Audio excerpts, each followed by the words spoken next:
You believe your mind belongs to you. It doesn't. It reacts before you decide. It fears before you think. It submits before you even realize there was a choice. And if Niccolò Machiavelli were alive today, he wouldn't try to control your body. He would study your mind, because the battlefield is not outside. It is inside your skull.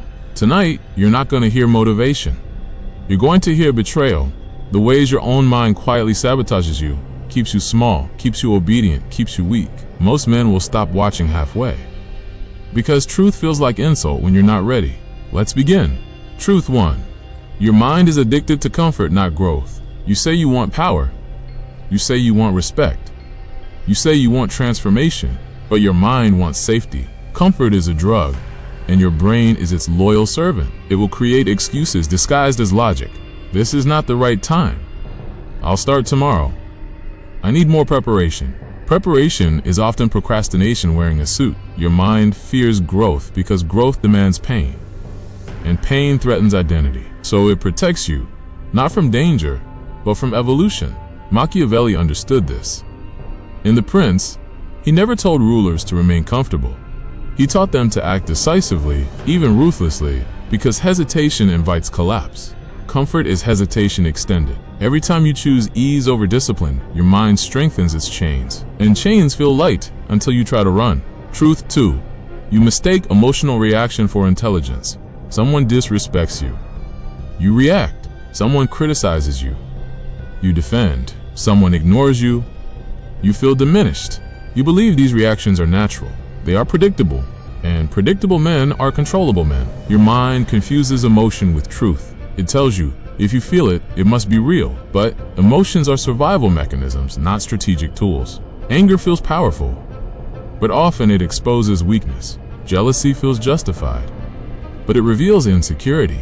Fear feels protective, but it paralyzes ambition. Your enemies don't need to overpower you. They only need to trigger you. A calm mind is dangerous. A reactive mind is enslaved. Ask yourself, how many of your decisions were strategic and how many were emotional reflexes? The difference between a ruler and a pawn is emotional control. Truth 3. Your mind craves approval more than freedom. You say you want independence, yet you monitor how people perceive you. You adjust your opinions. You soften your tone. You hide your ambition. Why? Because rejection feels like death to your ego. Your mind evolved in tribes. Survival meant belonging, so it still treats social disapproval as a threat. But here is the trap. The more you seek approval, the less respect you receive. Machiavelli warned rulers about this psychological weakness. In Discourses on Livy, he explored how public favor is unstable. Today they praise you, tomorrow they demand your fall. If your identity depends on applause, you will constantly betray yourself to maintain it. Weak men seek to be liked. Strong men seek to be effective. Approval is temporary. Power is structural. Your mind prefers applause because it is immediate. Discipline is silent. Truth 4. You overestimate your awareness. You believe you know yourself, but most of your behaviors are patterns installed years ago. Childhood fear, teenage rejection, past humiliation. They still influence your decisions. Your mind creates a story called personality, but personality is often trauma organized into habits. You think you are cautious. Maybe you are afraid. You think you are humble. Maybe you are insecure. You think you are patient. Maybe you are passive. The mind protects its illusions fiercely, because if it admits weakness, it must change, and change threatens identity, so it keeps you blind. Self-awareness is painful because it dismantles excuses, and excuses are comfortable furniture inside a weak mind. Truth 5. You confuse information with transformation. You watch videos. You read books. You consume content about power, discipline, masculinity, and you feel stronger, but feeling stronger is not becoming stronger. Your mind rewards you with dopamine for learning, even if you never act, so you mistake consumption for execution.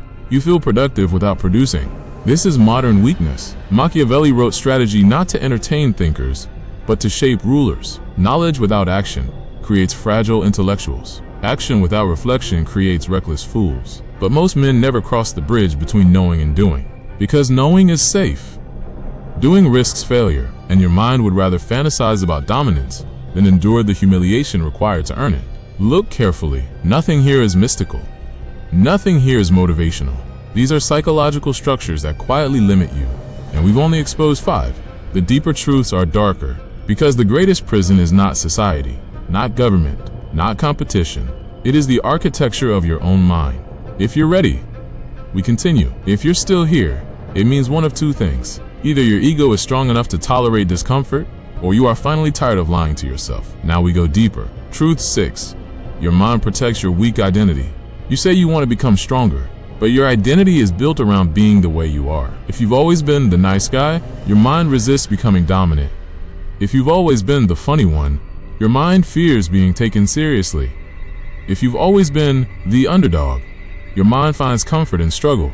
Because identity feels stable, your mind would rather keep a weak identity than risk an unfamiliar, powerful one. Power requires transformation. Transformation requires killing the old version of yourself.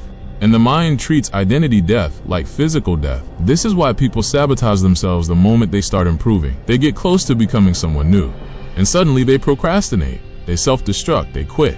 It's not laziness. It's psychological self-preservation. Machiavelli understood something terrifying about human nature in The Art of War. People resist change, even when change benefits them, because instability feels dangerous. Your mind values familiarity over greatness, so it drags you back to who you were. Truth 7. Your mind is easily conditioned by repetition. You think your beliefs are logical conclusions. They are often repeated suggestions. What you hear daily becomes what you believe. If you constantly consume weakness, you internalize weakness. If you constantly consume outrage, you become reactive. If you constantly consume validation, you become dependent. The mind absorbs environment like soil absorbs rain. This is why propaganda works. This is why advertising works. This is why social conditioning works. Not because people are stupid, because repetition bypasses resistance. Machiavelli observed that perception often outweighs truth. A ruler who controls narrative controls loyalty. Now ask yourself, who controls your narrative? Your teachers? Your peers? Your algorithms? Your past? If you do not consciously guard your mental input, you are being programmed. And programmed men do not rise, they perform. Truth 8. Your mind fears isolation more than failure. Failure hurts, but isolation terrifies. That's why you hesitate to outgrow your circle. That's why you shrink your ambition around insecure people.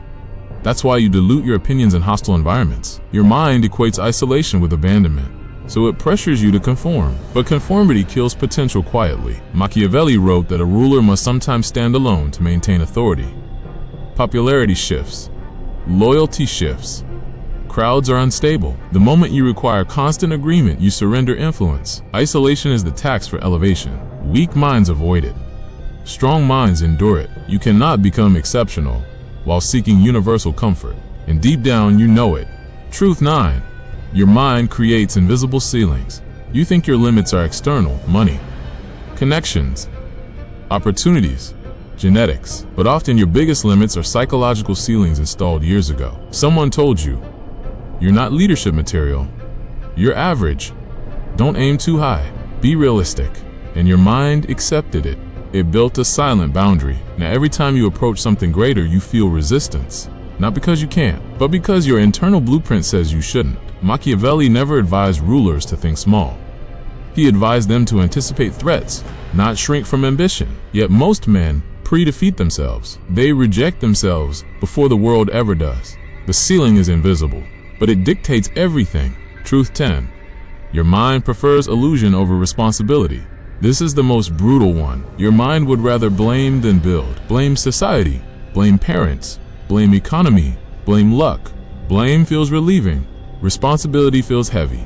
Because responsibility means, if you're weak, it's on you. If you're broke, it's on you. If you're invisible, it's on you. That level of ownership is terrifying. So the mind creates narratives to soften the blow. It says, you didn't really want it. It wasn't meant for you. You're different, maybe. Or maybe you avoided the brutal discipline required. Machiavelli did not write for victims.